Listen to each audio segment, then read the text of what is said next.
I'd just like to point out how sturdy that is. Guys, Dan Hendriksen here. I am at Newquay Golf Club.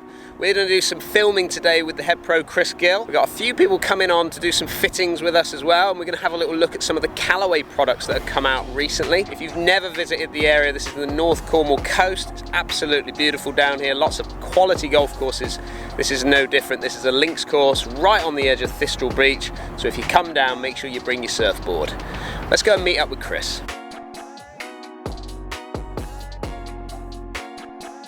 My old friend Chris Gill.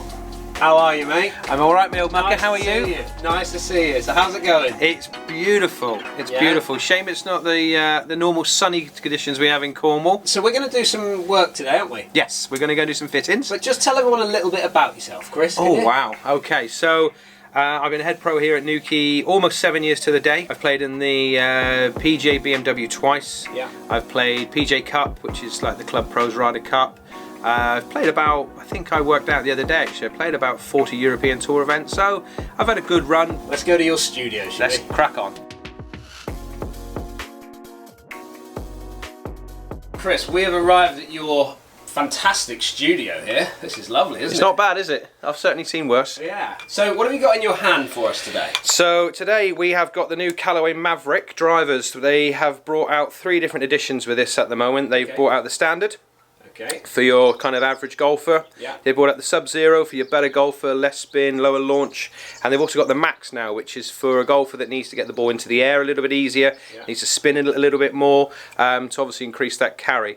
They've kept with the jailbreak face. I was going to say, yeah, I can still see these jailbreak bits on the front here, so we're keeping that in the range. So you've got the jailbreak in all 3. Yeah. You've also still got the flash technology on the face. So we've still got the flash face, which was designed by computers. It's high profile computers. Wow.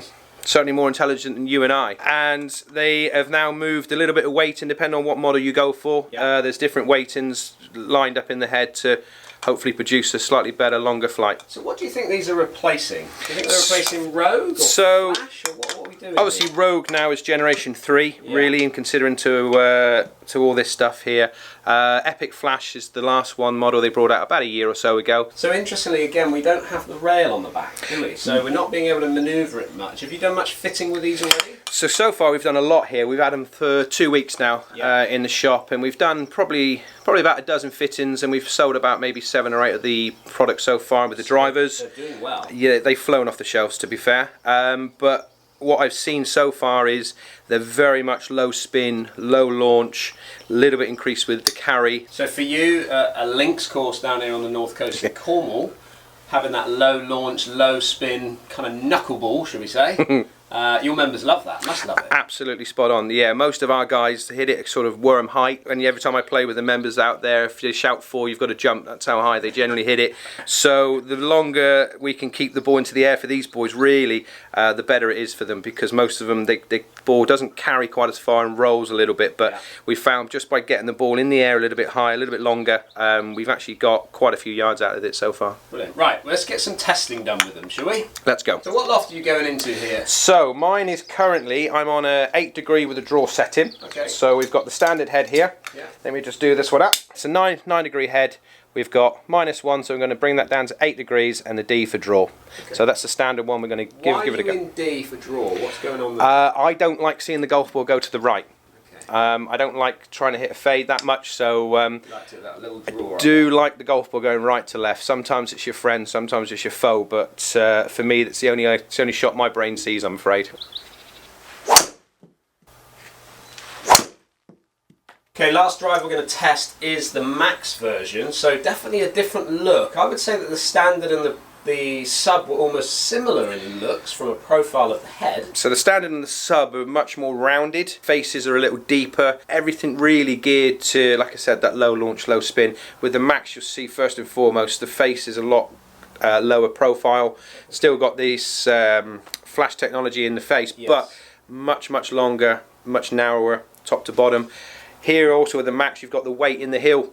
Okay, so they're going to try and slow the heel down to help that sort of that player that slices maybe. So anytime the club is going to be coming in open or pointing right to the target, that hopefully that weight is going to slow that down and it's going to pick that up and square the face up at impact. Fingers crossed. Interestingly, from that point of view, because I've always done some testing in a bit more detail here, because there's some players that might track centre of gravity points. So as you move weight in the head, if you move it more towards the heel, you might start to see the CG moving more towards this side of the face, so more heel oriented. Definitely. Are you seeing it? Have you ever seen that? A little bit. Players? A little bit, but what I found, especially fitting guys that have got quite a big slice, let's say left to right for a right-handed, anytime their general strike pattern is generally out the heel anyway, so moving the weight that way and moving the centre towards the heel actually sort of benefits them to some extent. Okay.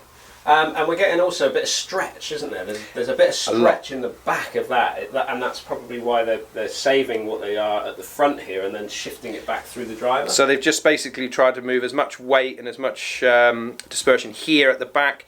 So when you hit it out the face, it doesn't necessarily have to come out the middle to still go where you want it to go. But just by pushing the weight MOI back, it's going to launch it a bit higher, spin it possibly a little bit more, so you're going to hit it a little bit straighter. So for you now testing this, obviously we've got this as low as we can set it, so it's now at 9.5, which your others are at 8. So we've got the same shaft, but what are you kind of expecting to see difference now coming into this one compared to the other two? I think the big thing is going to be the launch. I think the launch, because of the weight at the back, is going to be very, very high, which that's going to impact on the spin quite a bit. The rev should be up.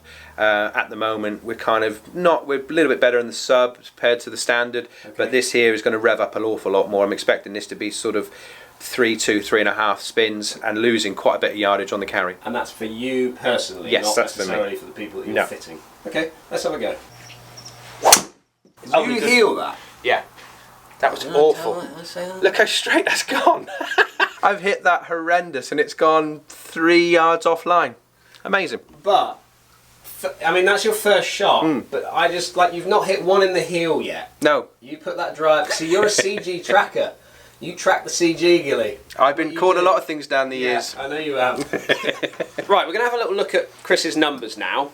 We've got 5 shots that he's hit with all the clubs that we've been testing. Let's have a little look at what he's getting from it. So standard club to start us off with. Strike-wise, pretty good? It was okay, yeah, it's nice. Actually hit a couple at the toe, which I kind of like. Much better than the heel. Obviously, a toe strike produces a little bit right to left flight. But yeah, I think those numbers are, for a sort of middle-aged fat bloke, is not too bad. Not bad. Yeah. 154 ball speed coming off the face of what Chris is getting from it. He's launching at an average of 14.3, so remember this is an 8-degree driver. His spin there at 2.8, so an average of 2.8. So, and then if we look at carry distance, we're looking at 260-yard carry. So all in all, those are pretty good numbers. If we look at your best drive that you hit there at 266, I mean, that's pretty much where you're at, isn't it? I've not got anything else left more than that. Definitely not. If we then move him into the Sub-Zero, which this is the one that you would, if you were going to compare these two drivers, these are the two that you would start to sort of if Chris was going to test these drivers to put in the bag, it would be between these two drivers. So if we now move into the Sub, which is, again, remember that Chris plays a Sub-Zero, he plays it in the Epic Flash, so it'd be interesting to see what his numbers he gets from this. So 158 ball speed on an average. If you compare that to the standard of 154, so you're picking up just a little bit more out of that Sub-Zero off the face. You said that you're expecting the launch to go a little bit lower, and if you go, you've got there a 12.5 average launch compared to 14.3 in the standard, so pretty good. Kind of what I expect, a couple. And roughly where you'd want to be. That's where I like it, Yeah. This is the interesting one though, so spin, he's spinning it at 2699, so basically 27 spin. Now if you look at the standard there, now I expected there to be a drop off, probably about 200 revs difference. But Chris is able to sort of manage it at around 100 revs. So he's pretty good from what he's getting out of that in comparison to the two of them. If you look at distance in carry on an average, he's getting 267. So he's picked up an extra 7 yards. And again, we put that probably down to the fact that he's getting a little bit more ball speed. And he's spinning it just that fraction lower, which is able to get that ball out there a little bit longer. If we look at peak heights, if you go there, 40 yards height on an average with the standard compared to 36 yards high with what you're getting out of the Sub-Zero. So all in all, it's about where they should be. That's kind of where I'd like to see my numbers. Obviously playing this game for a while now and been getting fitted for 25 years or so. That's where I'd like to see them. Club head speed is obviously quite important because none of us are getting any younger, so if I can keep it at the sort of keep your ball speed up, 07, 08, 09, something like that would be great. But you know, to fly at 267 average is, I think I'm more than happy with that. And we're going to follow this video up with a little test for Chris. We're going to test the Sub-Zero flash that he's got in the bag. We're going to put it up against the Sub-Zero Mavrik just to see if there's an improvement from that. But now we move to the Max, and if you get the Max driver up here, because this is kind of, I think, just sits in a slightly different category. But if we look at now ball speed, 153 average. Yeah. So your ball speed's dropped down a fraction. By about 5. By about 5. Yeah. But it's actually not that far away from the standard, is it? So it's not bad. So it's still getting decent ball speed off the face. But remember the jailbreak technology, the flash face is all pretty much the same from the two drivers there. Launching it though at 15.5. So as you rightly said, you were expecting to see that launch go up. Yeah. Well, it has. It's gone up by a degree higher from what we were getting from the standard head. And it's gone up, what, 3 degrees difference in what we're getting from the Sub-Zero. But remember, 10.5 driver lofted down to 9.5, so there is 1.5 degrees difference here. So it's pretty much, again, falling into the right position. Yeah. If we look at his spin numbers, 3,400 average spin, and he's got a couple in there, or he's got one, certainly the first shot he hit, which was a 4,000 spin. Now, for someone like Chris, this is only going to hurt him because he's now, if you look at his average carry, he's now down at 246 average carry. He's popping it up in the air, he's getting a peak height of average of 46 yards high. But because of that spin, because of that launch, it just hurts his game because it's hurting his length. If you compare the numbers on the distance differences, you're getting 260 out of the standard, 267 out of the Sub-Zero, and then again losing there and moving into the Max at 246. But everything we would expect to see from these. There's nothing now that's not a surprise. So there you have the review of the Mavrik drivers. You can see there that possibly there's not a massive great deal of difference moving into this new Mavrik club. I would say that the Mavrik is looking to possibly replace the Rogue because it hasn't got that rail on the back. It's certainly not moving necessarily into replacing the Flash. But let me know, put your comments down there. Have you been out and tested the Mavrik driver? Are you sensing a difference between, let's say, the Mavrik and even now the Flash? I could certainly hear a difference in that acoustics with it. I'd like to hear what you have to say. Put your comments down there. If you're new to the channel, don't forget to hit that subscribe button. Give us a thumbs up if you like what you're seeing. And if you ring that bell, we'll send you through a few more notifications on when the videos come out. We look forward to catching up with you again soon.